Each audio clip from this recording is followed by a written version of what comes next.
Okay, so I'm gonna continue on the Q&A. Don't ask me any more questions, I am closing that. But I'm going to answer the questions I've been sent, of course. I have not done it yet. This is part 2. I said I was going to be back for Sunday, but I kind of hit the delay. I had things to do Sunday, and I also just kind of got distracted with personal Castlevania projects on Monday. So I'm going to continue answering the questions I did get. So for example, let's start off with Lucas RCD, who asked me, if I were to have written a book, what would it be about? Okay, this is probably one of the most interesting questions I've received. In fact, I wasn't even sure how to answer it. This took me a while to figure out what to say, because I had so many random ideas that could have gone together, but were unrelated, so you could say it would have been an anthology of short stories, I guess. For example, I would do one about gambling. A group of friends in a poor neighborhood pooled together some savings so they could go gamble in Las Vegas to have some fun. One of the friends would get rich. The other two would be left for dead and shit would go down.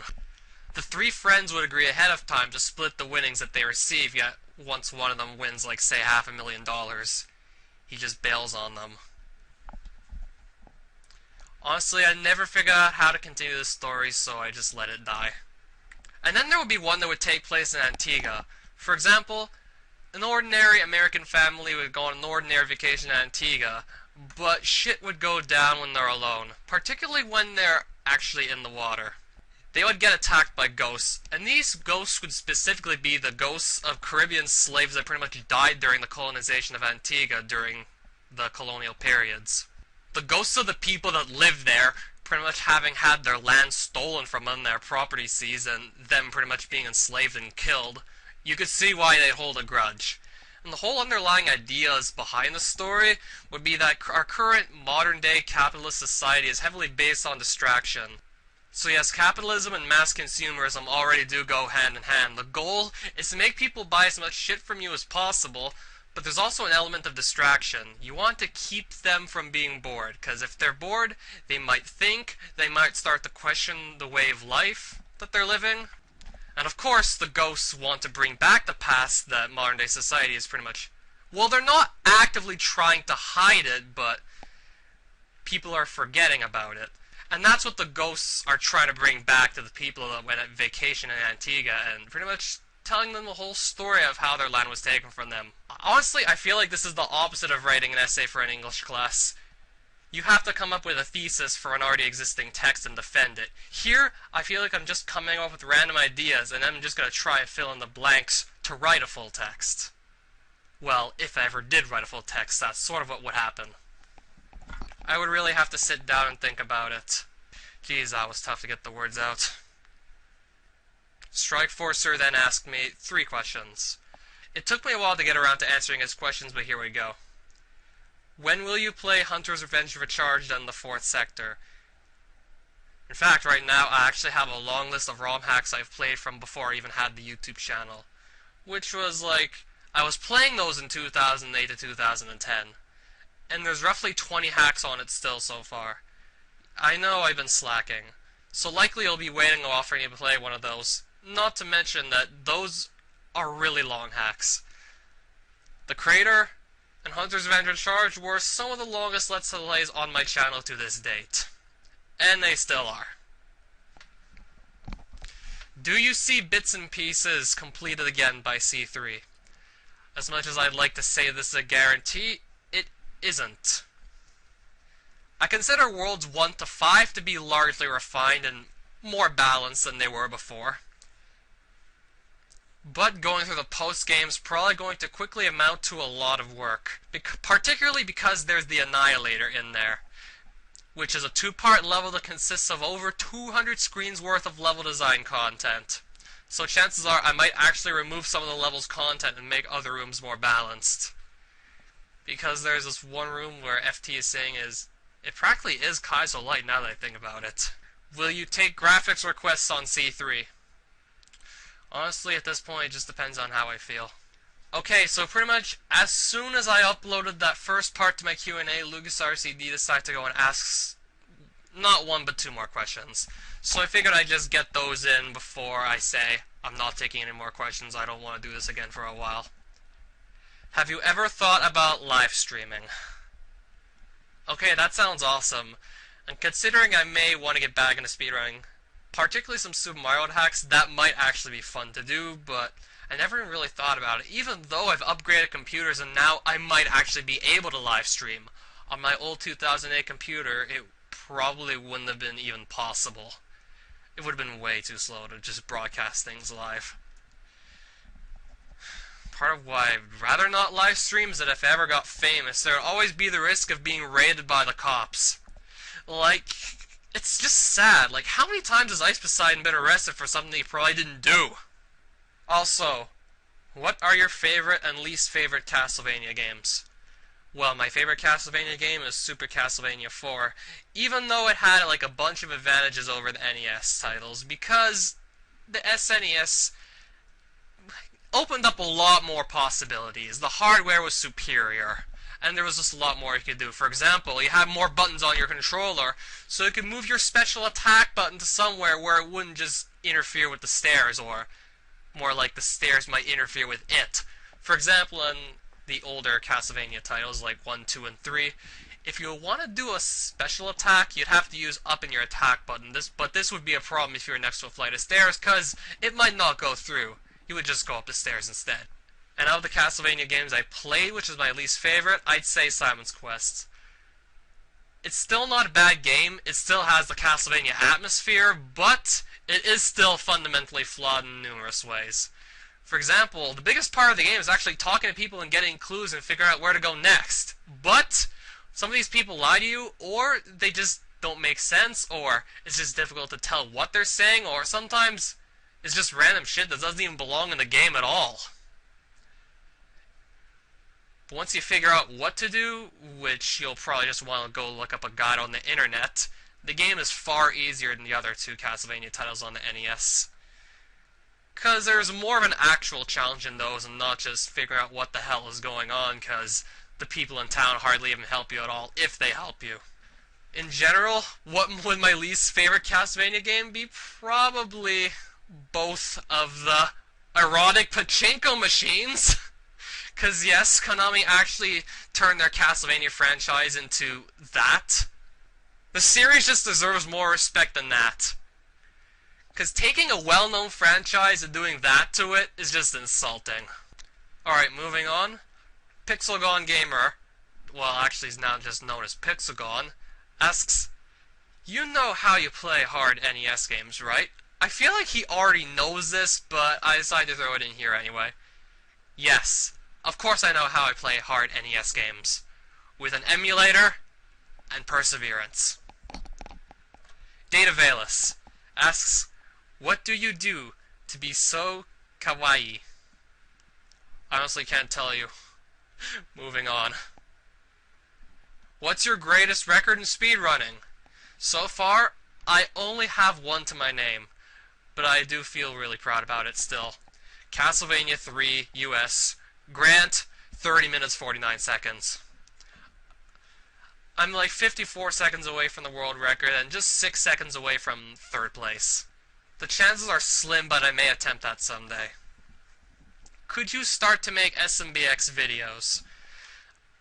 This is not likely going to happen, as I'd like to keep on working on Castlevania-related projects such as ROM hacks, and also do a comeback to Super Mario ROM hacking, because now I feel like it's a good time to try and do it.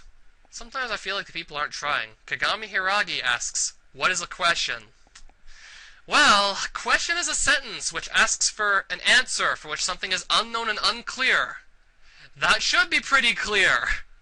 FT29 asked me, do you test your hacks enough or not? And why do you feel this way about your answer?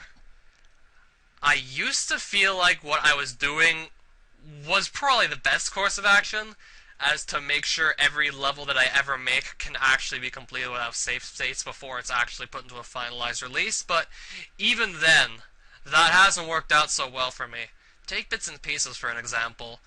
Most people actually struggle to get past the early levels in the hack, never mind some of the later ones. Well, I feel like part of that is because I just Zerg rushed them with gimmicks, so I really want to make the hack memorable and throw in numerous gimmicks and just try things I never tried. Then I got carried away, had too much fun with the gimmicks, and people probably just couldn't get past them.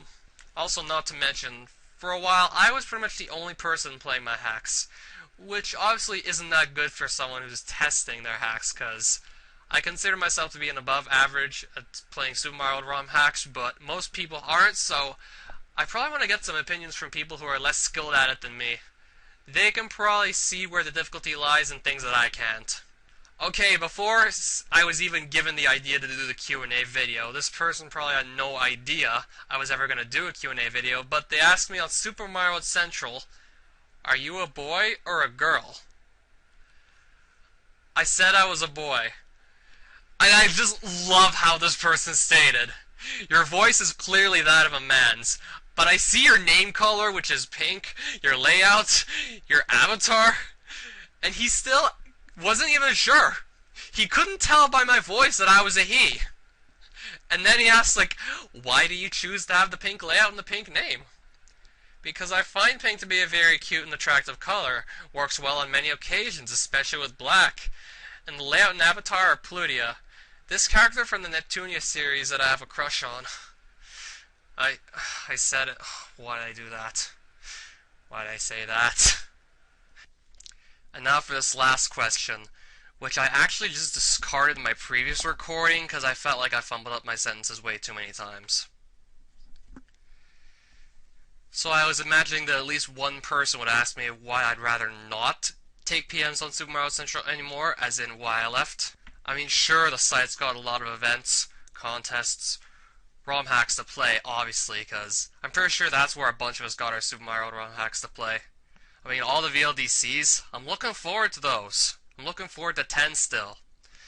Not to mention, there's a lot of public resources, and the people who submit those are just awesome. I mean, not everyone can draw their own graphics, compose their own music. Even less people can do ASM, and then there's all these public resources that you can literally just insert into your ROM and a bunch of the work is done for you. And not to mention, there is a staggeringly extensive documentation on the game itself. For anyone who wants to learn how to do ASM, this is like your first stop. But I feel like the community itself, however, is suffering from a general social malaise, and has pretty much devolved into a hive mind that pretty much shuts down opinions it doesn't like. I chose to leave on my own free will because I'd rather remove my association with a site that cares more about its political agenda than it does freedom of speech. I mean, for further context, I decided to put a link in the Super Mario Central's Discord server petitioning for the release of Tommy Robson from prison. I'm assuming most of you don't know who he is, so I'll have to briefly explain that he's a journalist in the UK that's been reporting findings and news that the local police often wouldn't report. And he's uncovered that a Muslim rape gang had been getting away with abducting and raping British girls for like years, which the police had actually been actively covering up. Not too long after that, he and his family went to an outing at a local cafe to just watch sports and eat like a normal family would, and were then confronted by police, even though no one was doing anything wrong at the moment. I mean, he tried to calmly walk away from the situation and make sure his family was okay, only be surrounded by even more police with his kids right in the middle of the situation, who unsurprisingly cried in terror. I mean, he sacrificed a lot, such as the opportunity to live a calm, peaceful life, and even some of his own personal rights and freedoms, just to try and keep the streets of Britain safe. I mean, Robbins is a real hero in every sense of the word. So, back to Super Mario Central and why I left. Following the arrest, I already said I posted a link to the petition for his release in Super Mario Central's Discord, but that was actually quickly shot down because one of the moderators accused it of being right-wing propaganda. I honestly didn't care what his political affiliation was at the time. I mean, that was just a great injustice he was going through. Knowing the shit he had been through and seeing it just get deleted just cuz, I decided to just leave this Discord server, and I haven't been back since. And then not too long after that, the Manchester attack hit, being one of many terrorist attacks that have happened over the past 3 years. I mean, those have only increased in number recently since 2015. That right there made me actually wonder if the British have been learning from their mistakes in the past, considering there was a terrorist attack not too long ago, back in March 2017. And I was still thinking about what Robinson said, and the fact that he was pretty much almost arrested. I mean, he'd actually still be in jail had not enough people signed the petition. Now, I'm very aware that some people might be upset by the opinions I had here. In fact, if any of you really that badly want to unsubscribe, feel free to do so. Like, you have the right to do whatever, and so do I. Given what Tommy Robinson uncovered about the Muslim rape gang, it actually made me begin to wonder if Muslims in Britain were being given too much leeway because Britain had a desire to just maintain a certain public image or keep a certain political agenda of their own. So yes, I would actually go back and modify this statement about the Manchester attack I made a bit if I could, and say that I don't find that the entire religion is flawed. In fact, I do support the right to freedom of religion, and I would be perfectly happy with Islam being supported in the private space. I mean, I'd compare it to what happened to Christianity over the past 400 years, that being the separation of church from state. I mean, back in the 1600s, the church had way more power than it does today. Because it's gone from a public space, intertwined with law, the state, to a more privatized space. I mean, people still practice it, and that this left-wing way of thinking and political correctness often prevent people from telling the full story. For example, there's a history of violence in Islam which you could actually clearly see from a few certain quotes in the Quran. For example, the penalty for those who wage war against Allah and His Messenger and strive upon earth to cause corruption is none that they be killed or crucified. Yes, this is a pretty gory and detailed description of violence right here for all to see. Yet this is often something that's omitted in popular culture because of bias and political correctness, yet it serves as an insight on ISIS's direct attack on Western values. When I was being explained the significance of some of these violent quotes and how they relate to Islam's history of violence, I refused to believe that an entire religion could be held liable just because of the actions of a few quotes. So I actually went into the Quran to look for a full context behind some of these quotes, and I found out that the religion forgives those who acknowledge the error of their ways. And that right there just proves that Islam's not solely a religion of violence, and I can't blame the whole religion entirely for the actions of a few. However, it's pretty clear that Islamist extremism values certain verses over others, explaining why the victims of the Manchester attack were teenagers and children who had no intentions of fighting against them in the first place, and couldn't really even defend themselves. I don't encourage blind hate against anyone solely because of a certain ethnic background, religion, or race, etc., but I just feel as if no one else was going to speak up about this on SMW Central, and I was just sick of sitting on the sidelines while innocent children get raped and murdered. And not only that, these attacks have actually been increasing in numbers since 2015, and nothing changes despite all the peace vigils and benefit concerts because almost no one wants to tell the truth because they're too obsessed with their own public image. I already called it that my post would get deleted on SMW Central not too long after I posted it, and I was right. And this is why I just gave up on SMW Central. Again, I feel like there's a general social malaise within the community, and just because of its obsession with keeping a political agenda, that it censors and even goes so far as to publicly attack anyone who so much as suggests an opinion it doesn't like or agree with, making it pretty unwelcoming to people who value free speech. Kieran or Sanyo or Vitor, if you happen to be watching this by some miracle, do you really want someone who ostracizes people and makes them feel like shit just for simply having contrary opinions to be a moderator on your site? This is the kind of cancerous behavior that actually drives people away from the site. And the fact that a moderator actively supports this type of hostile attitude just ruins the general image of a community. Not only are staff members supposed to be good role models, but considering that they have an active role in how the community is managed, and considering they are a very vocal part of the community, what the staff members do actually does show people outside what the community is like as a whole. And this type of attitude from Leod could actually destroy a community. Just saying.